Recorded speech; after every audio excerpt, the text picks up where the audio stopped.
Okay, we're done with the Mirror Dungeon events of the Mirror of the Beginning.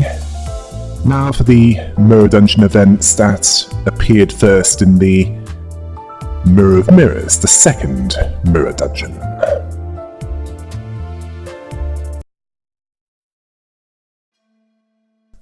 Okay, where to begin with this one? Oh yes, the all-round cleaner. This is likely an all-around helper aberration, due to the similar name and the fact that it's a helper robot, except that it thankfully didn't have kitchen parts to swap with cleaning parts. And this one is apparently able to fly. It wipes everything. Cleaning was enjoyable to it. Liking to be the same as others, it was still troubled. The model next to it had multiple parts that others didn't, asking if that's what made that one special, asking if it's special as it was. If told that it was special, it denied this, disregarding this and sternly saying that it will keep living an ordinary life, the same as now, as that's what it was assigned. It disappeared into the dark at a surprising speed after that. Yes, clearly this abnormality is averse to praise. And if told that it's not special, this caused it to lose it. It tore off all the cleaning gadgets from its body and crashed into walls, rubbing its body on other objects while sparks flew off, as if it was trying to attach things to it. It stopped after a while and said that it wanted to be special. It disappeared when the empty voice seemed to reach the ears. And then the EGO gift was received, the illusory hunt. This applies to damage up to all when encountering an abnormality. Yes, that's definitely useful for the fights at the end of each floor. Well, it's not guaranteed to be an abnormality, but when it is, this certainly helps out. Now for the Rose Hunter. The sinners found themselves in a dark forest, full of fog and vines. An apple, rotten but still moving, ran to them in a hurry, needing their help to hide. An apple that was cursed and thrown away. Ah, a possible aberration of Snow White's apple. Specifically, the huntsman sent to kill her. Well, that's the reference that I'm getting from this. Before they could answer, it hid behind their leg, and a horse could be heard approaching, and on it was a rider with the head of a rose. The vine horse stood before them and let out heavy breaths that reeked of green grass. It told them that it was on the hunt for someone that needed to be taken care of urgently. It was looking for an apple that will become a princess. Not knowing its rightful place, it must have passed that way, asking which direction it had taken. If told that they didn't know, it understood that stories must follow their natural courses. At least, that's what its client said. And this abnormality is in general agreement with that. If that's what the story dictated, it'll follow it. It turned its steed to where it came from and slowly departed, but not before saying that if the course is derailed by their actions, they'll be held accountable. If they told the truth, there would be a check that favoured wrath and envy. If successful, they moved their leg and pointed below to the trembling apple's dismay. The Rose Hunter catching it, even though it didn't want this. The Rose Hunter told it that stories must follow their natural courses. This is the flow. The flow that they must all follow. and accept it.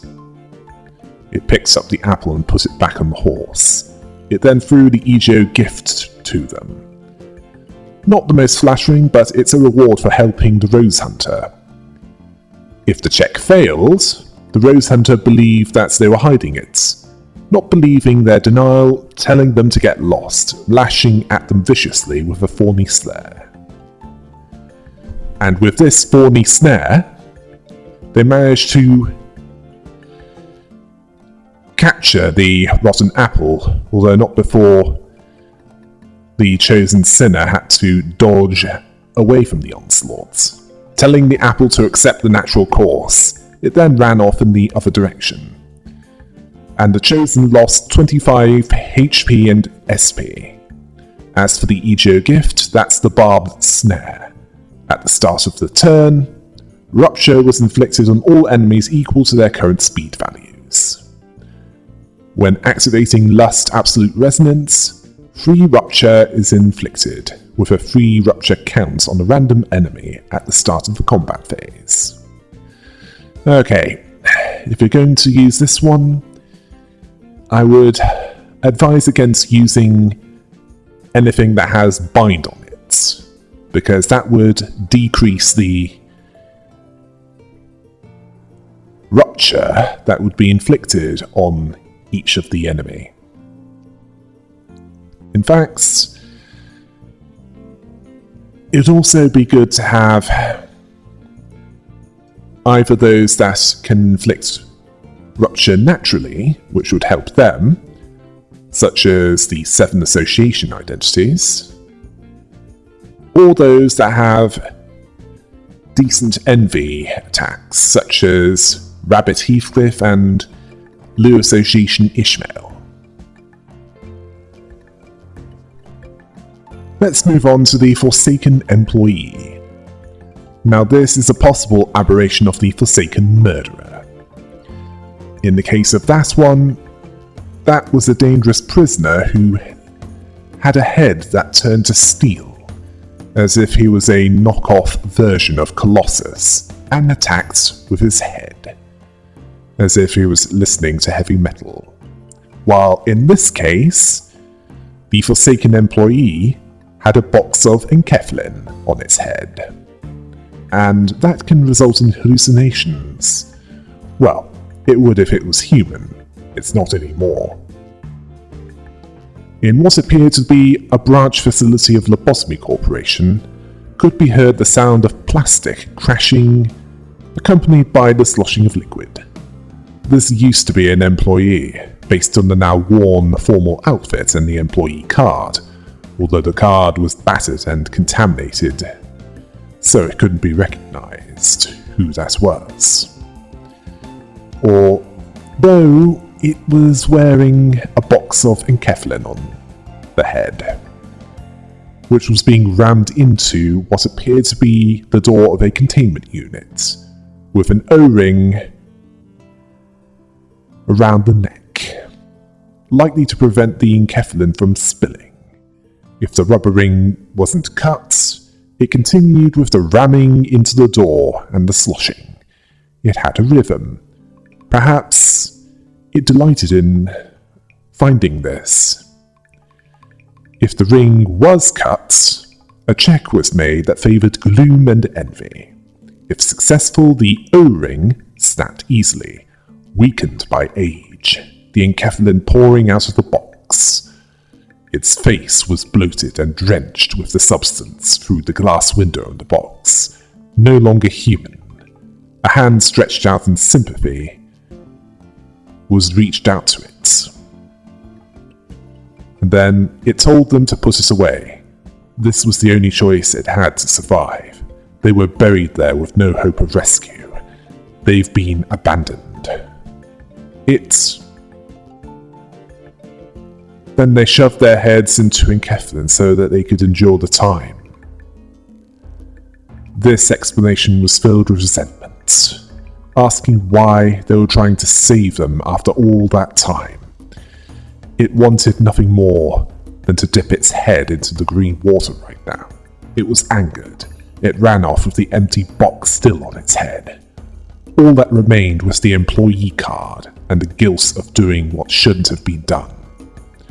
The chosen would lose 30 SP and gain the EGO gift. If the check failed, it turned out that the ring was sturdier than expected. It pushed them away and ran off. All that was left was a small employee card. Yes. It would seem that it's better to fail this check than to succeed with it. Yes, and the EGO gift was the employee card, which works by, well, when activating Rough Absolute Resonance, or if any skills were used that affects the amount of charge, it would grant all allies +3 charge count at the start of next turn. This one is especially useful for those that have the charge mechanic. And Rabbit Heathcliff has a passive that relies on Rough Resonance, so this is even better. Next we have the Fey Lantern. Now this is possibly a meat lantern aberration, except it looks like a tree with a fairy on it, rather than an air-breathing lanternfish. In the middle of a quiet and peaceful forest, a delicate tree branch was placed. A small fairy with a green glow sat atop it. It didn't speak, it simply waved at them, inviting them to come over and take a break. Looking like it was smiling, and it might have been dancing. If they decided to take a break, it waved at them to come closer, guiding them to a more comfortable place, or at least that's how it appeared. Their feet were hurting from the long journey. And if they decided to get closer, the fairy smile stretched to an eerie grin. It was clear that something was off. Looks can be deceiving, and in this case, it was certainly true. Yet they fell for it, and they had paid the price for it. They would then battle. If they decided to leave at that point, however, it would notice the hesitation, and it took no time to charge at them. They barely managed to avoid fatal injuries, but still felt betrayed. All would lose 20 HP and 20 SP. However, if instead of taking a momentary break, and they chose to move on without resting, they understood that they shouldn't be careless and stop there. Tree branches then came at them, trying to stop them from going, but they narrowly dodged them. That was the real meaning of the fairy's gesture. No such thing as free gifts. This granted them the EGO gift called Midwinter Nightmare. This inversion to Midsummer Night's Dream, well, while dealing damage with this with a skill that, well, it inflicts 3 sinking, and if the damage was Gluttony Affinity, it inflicts 5 sinking as well. Now, K-Corp Honglu and Sunshower Heathcliff would find this one most useful, although this is actually good for all, as while sinking just deals gloom damage to abnormalities, against human opponents, it lowers SP when it's inflicted, and lower SP with the enemy, that's a good thing because it makes them less effective.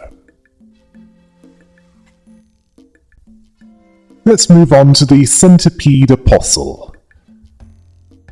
This centipede-like thing was donning a rotten sheet of cloth, which reeks of rotting bodies, like it was used to dress a corpse. There were strange booklets hanging all over its body. These were prayer books. What did it believe in? What did it pray for? If asked what it believed in, this made it droop its head down, trembling and shaking its numerous legs. This apparently upset it. It then kicked the ground and rushed at them. Faith simply works as a secure belief. Questioning it is not something that should have been done. As in what? Well, how Douglas Adams would put it. Where it refuses to prove anything, for proof denies faith, and without that, it's nothing. And not wanting to prove anything, this resulted in a battle. If instead a prayer book was taken, a check was made that favoured wrath and gluttony. If successful, it was so focused on its prayers, it ignored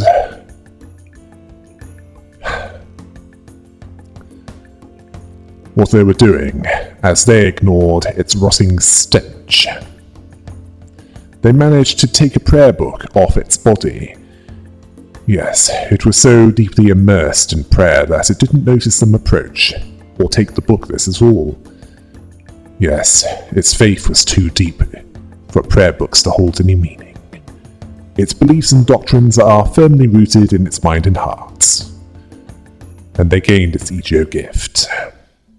If they failed, it focused on its prayers and it went the same as passing the check, but it noticed this attempt, because as soon as the booklist was removed, an unpleasant noise bursted out. It didn't attack, but it scraped the ground with its mandible, writing something down, the contents of the prayer book.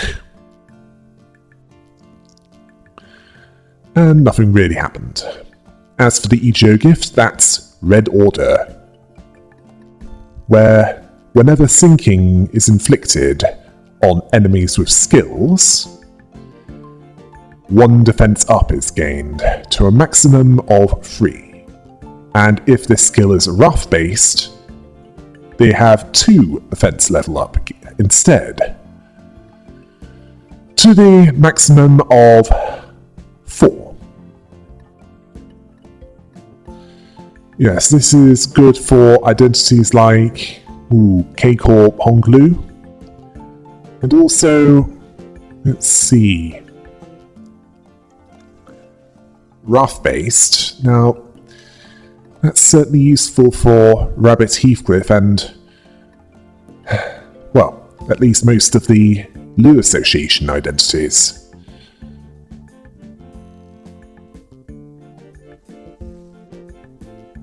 We now move on to the Pagoda Veneration. In a desolate place, the sound of clacking rocks was heard. Then a mountain made of hulled rocks was found. It was shrouded with white fog. Rocks were heard clashing with each other. A being with long limbs and stone-like skin was piling up a tower. Possibly a stone tower being made for a wish, or a cairn that was burying someone alive. If the cairn was brought down, a check was made that favoured wrath and envy. If successful, something was buried beneath the collapsed cairn. It might never be known why it had to be buried discreetly.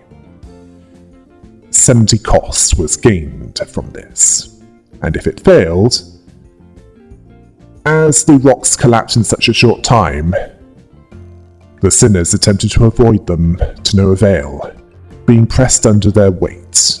Now they were trapped in the stone cairn. The Chosen lost 30 HP due to this. However, if a stone was placed over the tower, a check was made that favoured sloth and gloom. If successful, their wish would come true, as this stone was placed with sincerity. Then its ego gift was gained. If failed, due to the hand not being light enough and not cautious enough, the stones all fell apart. This was the price for ruining the tower. It would not be light. The Chosen would lose 15 HP and 25 SP. As for the EGO gift, that's the Stone Tomb, where allies would gain 50% more poise from skills, and when an enemy was defeated with a sleuth skill, 2 poise and 2 poise counts would be gained the following turn. Once per turn. Now, this is something that would greatly benefit the Blade lineage and the Kurokumo clan identities, along with the Lobotomy Corporation Remnant Faust and Zwei Association Rodya. The latter being because she has a shield that relies on poise to be effective. Next we have the Fairy Longlegs. This is an aberration of the Fairy Festival abnormality, which gives a leprechaun vibe. Although in this case, this abnormality is not an evil coveter of gold. This one is found in a damp and slippery emerald forest. Green rain was pouring down. It seemed sticky, and someone was holding up a large piece of grass, like an umbrella, and was talking to them, advising against being hit by the rain, suggesting that they get into the umbrella as it might melt them down headfirst. If they went under the umbrella and waited until the rain stopped, it suggested that it was cozy under it. The rain robbed it of all its food every time. It could keep them savoury at least. Then we found out that it was a deception. The rain wouldn't melt them, it would heal them. Why does it say that it does? Well, it's because if they were exposed to the rain, it would have to go through extra trouble of peeling off the silky smooth integument with its own hands. And this spares it the bother. The wide smile exposed its malicious intent. Then a battle followed. If they weathered the rain and left the plants, a check took place that favoured gluttony and gloom. If successful, the offer was declined and they pressed on in the rain. While running, something was in their hand. Possibly the serendipity of staying out of that umbrella. This was the EGO gift. And if that check failed, the abnormality was concerned about them being spoiled and ran at them with jovial motions, holding the umbrella still. It revealed a concealed arm stained in blood. Running in a hurry, and the long arm was stretched towards them, trying to snatch them by the neck. All would lose 30 SP. The 4-leaf clover was its EGO gift, where one with poise, if they landed a critical hit on an enemy, would gain 5 poise and 2 poise counts next turn, once per turn. And this would increase to 7 poise and 3 poise counts if that attack had an gluttony affinity. Yes, this is one that would benefit those that attacked with, had attacks that generated poise. Yes, that's definitely the Blade lineage and the Kurokumo clan. Those are good identities to use with this, along with the Shi Association.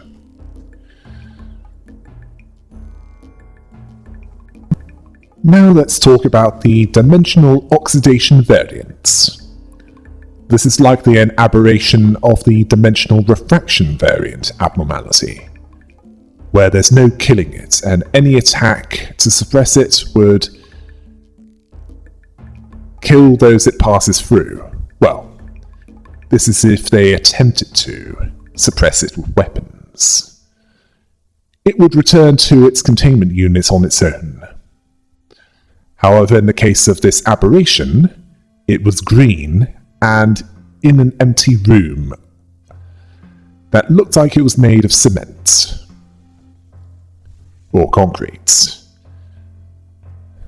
Those that entered it felt a creepy feeling that something might be there.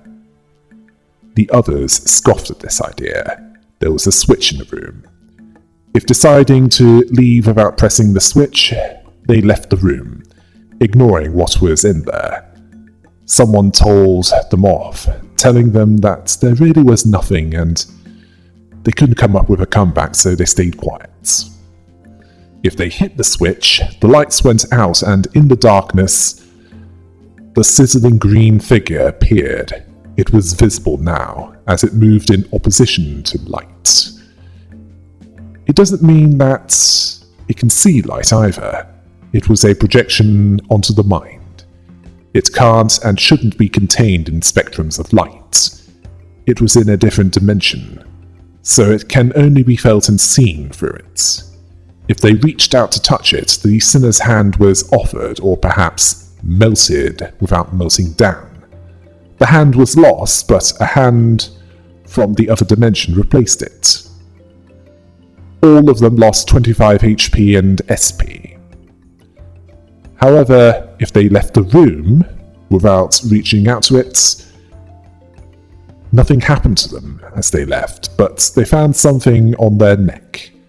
Night vision goggles, handy in case they walked into a similar environment.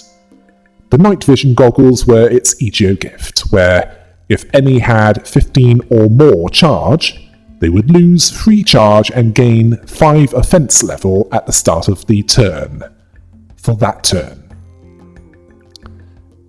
Now this would benefit those that can build up charge to that amount, such as the R-Corp identities, the Rose Spanner identities, and possibly some of the W-Corp identities. They'd benefit from this. Let's move on to Der Schuss. Yeah, sorry if I've butchered the pronunciation, but this is like the Die Freischutz aberration, due to it having a cursed gun. Although this one was found in a war zone, likely another fragment of the Smoke War, if not another conflict. It encountered them there and told them that they were in a war zone and its shotgun must blow someone up. Loading it as it was saying this. In that war, it made a deal with the devil, who promised it a gun that can blow up anything. Oh, so a literal boomstick. But the catch was that its last shell would land on the head of its beloved. It accepted this bargain with laughter, as it couldn't be sure that it had anyone anymore. It had joined that war for someone it loved. It could remember that much. The sinners noted a pendant on the shoulder's neck. Thanks to that uncertain memory, it was free to point the barrel at anyone it wanted. No matter where it fired that shotgun, the shotgun could blast anyone into fireworks, like it hit them at point blank. Seeing this is wonderful. It had a beloved whose head it blew up. Others remembered what it didn't, making it even more exhilarating. Killing people who remembered their loved ones. It kept shooting as it spoke. The shotgun shot out pellets easily and lightly. The shooter was laughing. The shooter was laughing at this as it was doing this, asking what side they were on. If they were told that they were on its side, a check happened that favoured gluttony and pride. If successful, it accepted this and told them to keep the festival going. This was understood to be one where the bullets rained. After watching it for a while, they snuck out, taking medical supplies dropped on the ground. The sound of bullets continued until they left, and 30 cost was gained. If this failed, it told them to stay quiet, as it meant that they remembered and would continue to remember, offering to do them a favour. The people they loved would remember them as yet another victim that lost their head. It was still a battlefield. The shooter loaded its bullets with expertise and the battle took place. Although, if told to look at the pendants, this would make the shooter scream upon opening the pendant, which to its shock made it remember its beloved, asking what that meant to it. This filled it with rage and aimed its gun at them, pulling the trigger. But pulling the trigger resulted in its projectile leaving the shotgun, but it didn't hit them. The shooter fell to the floor and started to cry. It didn't want to remember the people it loved anymore, and satisfied laughter could be heard somewhere, and the Ijo gift Pendant of Nostalgia was gained. This granted a random ally free poise, and it prioritizes those with gloom skills, as they gain free poise and 2 poise count. Well, this would help out those that have gloom attacks, or at the very least those that can generate gloom anyway. Well, generate poise rather. And I've mentioned a few that can do that, haven't I? Let's move on to the overdue assignments. The damned dozen found a room filled with papers. This room was once spacious, but now was cramped thanks to the stacks of papers with scrawls occupying much of it. Something swam that way in that sea of papers and documents. A serpent, made of papers, slithered up to talk to them. It saw that place as hell. The hell for homework and assignments all the people in the world have neglected to do. People may think that an assignment that they didn't get to finish was no big deal. How little they knew. The assignments want to be completed and submitted on time. That room was where the overdue and forgotten assignments ended up, plummeting into a hell where they suffer for eternity, forever left procrastinated. Seeing students as cruel, seeing them as little tasks to put off, wishing nothing more to be handed over, asking them if they've ever been behind with an assignment, regardless of circumstances. Have they abandoned any poor assignments? If they said that they have, it noticed that it's even the pile of papers rustling furiously at them as soon as they arrive. Their name was written on it. On them, faded papers clamoured, unsure of how to react to them. They needed to face the errors of the past, and a battle commenced. However, if they said that they haven't, it praised them, telling them to keep making sure that no assignments were left behind, trusting them. They understood to submit assignments before the deadline. They received the special contract Ichio gift at that point, where enemies staggered by taking damage also receive 33% of their maximum HP and damage, or the abnormality's parts HP, and has 2 fragile inflicted on them, once per battle. Now for the Hydra. Now this is another hospital-themed mythical monster abnormality. This one based on a multi-headed serpent, where if the head was chopped off, 2 more would sprout in its place, although that part was added in a later version, who was killed by Hercules. Apparently this was the spawn of the Typhon, and Echidna, or she-viper, half woman, half snake. She spawned many other monsters. Anyway, they arrived at what resembled an abandoned hospital. A few clangs and rumbles later, a blinding light flashed the eyes, which was soon blocked by a being with multiple heads, all wearing surgical masks and caps, all facing them, seeing them as a patient, one that needed curing. The heads argued where? The abdomen, the legs, the head, all while preparing for surgery. What does this make you think of? The mad German stereotype doctor from Team Fortress 2, or those creepy nurse enemies from Silent Hill? Anyway, if the light was broken and they ran away... Now, after they ran away, having spent all its life under intense bright light, it was helpless against a mere blackout. If they accepted the surgery, a check happened that favoured sloth and gloom. If successful, it saw them as the newest patient of its hospital, a small garden and haven. They wouldn't be on good terms with the other patients. It wouldn't hurt. The anaesthetics were plenty.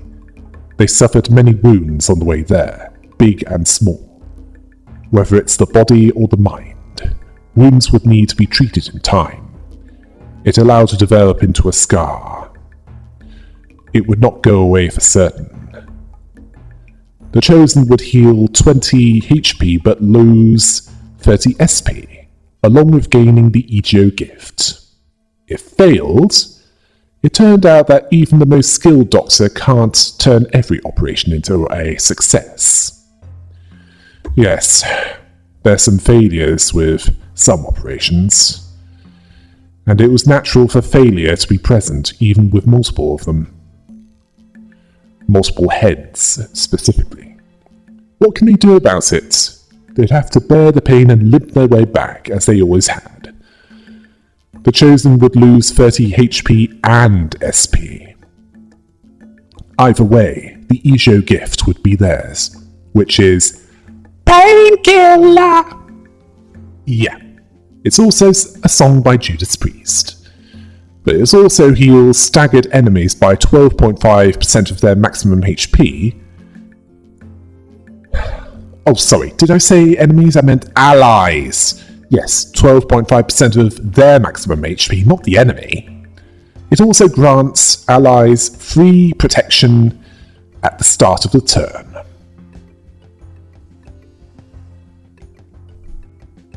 Let's talk about the Highway Devotee.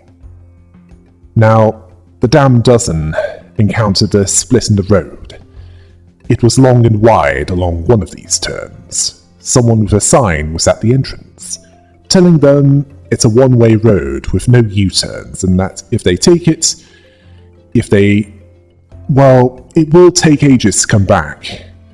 Now, if they took the byway instead of the main road, it didn't see this as a good choice. All followed the same rules to traverse that road. The highway was for everyone. The god of traffic didn't forgive cheap shortcuts. As they took the byway, they endured the piercing glare of that person for a while. If they went back the way they came, the other road, according to this individual, the byway might seem vacant now, but take it for a bit and it'll be jam-packed with cars, and it will slow to a crawl, as if it was a traffic jam in somewhere in Africa, where it's not a matter of crashing, because to have a crash you need to actually be moving. Yes, turning around is not an option either. A car would be right behind them by the time they decided to go back. It decided, or rather made clear, that they made the right choice, and smiled at that. The sign was held high for those that might enter that highway in future. And they were granted the EGO gift known as the Milepost of Survival, where it healed all identities by 12.5% maximum HP, and granted 100 cost upon moving on to the next floor. This one is best gained early on to maximize its benefits. Next we have the Chattering Teeth. The damned dozen found themselves in a dark cavern. Hard objects were hitting each other loudly and echoed at random intervals. This noise was coming from 3 skulls, approaching them, clacking and rattling. They had no bodies, so they rolled. They made noises endlessly, even as they rolled. Each had different expressions. One of them could be chosen. If they chose the Laughing Skull, a check would happen that favoured sloth and gluttony.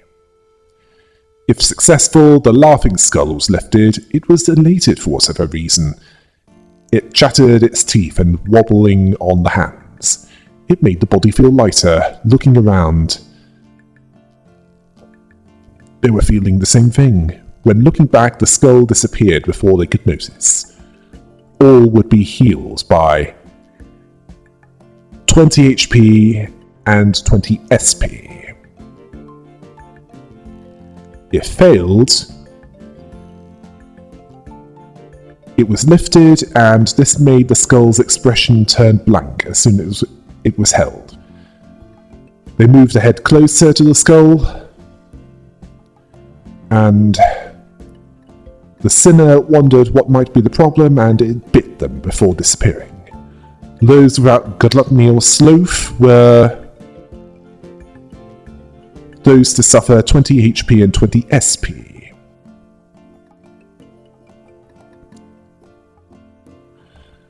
If they chose the Angry Skull, a check would happen which favoured wrath and envy. If successful, the Angry Skull was lifted. It was upset for some reason, clattering its teeth, trying to bite something in the air. The hands felt lighter. They asked, "Is this?" The skull then vanished into thin air, and a glowing object appeared in their hands. 40 cost was gained.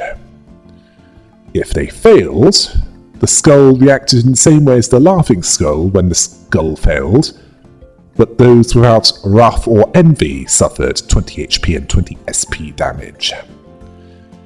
If they chose the Deranged Skull, a check would happen that favoured lust and gloom.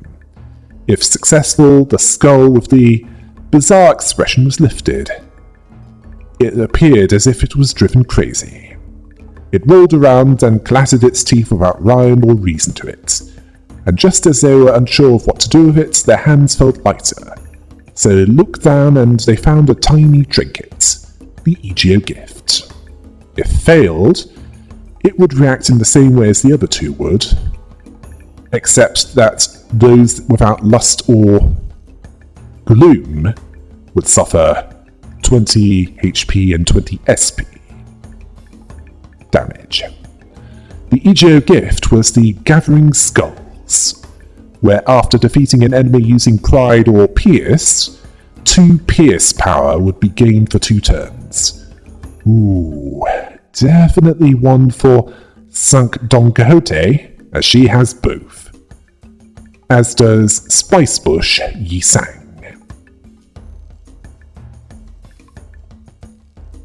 Now to talk about the 400 roses. The sinners encountered a flower that was once a rose that could have been tiny and beautiful, but the blood it held gave a cruel smell. It was drinking and growing giant, sucking blood that overflowed from a spring without end. The branched roots sucked it up. If the spring that the blood came from was plugged up, it wouldn't be able to drink from it. It was unfair on the rose, as the spring was what it fed from. It didn't make it. It took root there, and now its source was gone. It decided to feed on them instead. All of them lost 24 HP and 16 SP. However, if the spring's entryway was broken, the blood would flow like a waterfall and onto the rose. It waved its roots and lay there, drooping low and sank into it. A small flower bloomed in the middle of this. This was the EGO gift Carmilla, which caused non-abnormality enemies at the start of each battle to take damage equal to 20% of their maximum HP. Ooh, now this would certainly help with a few in the later battles of the Mirror Dungeon, as they become progressively harder to deal with, as the floors are moved through.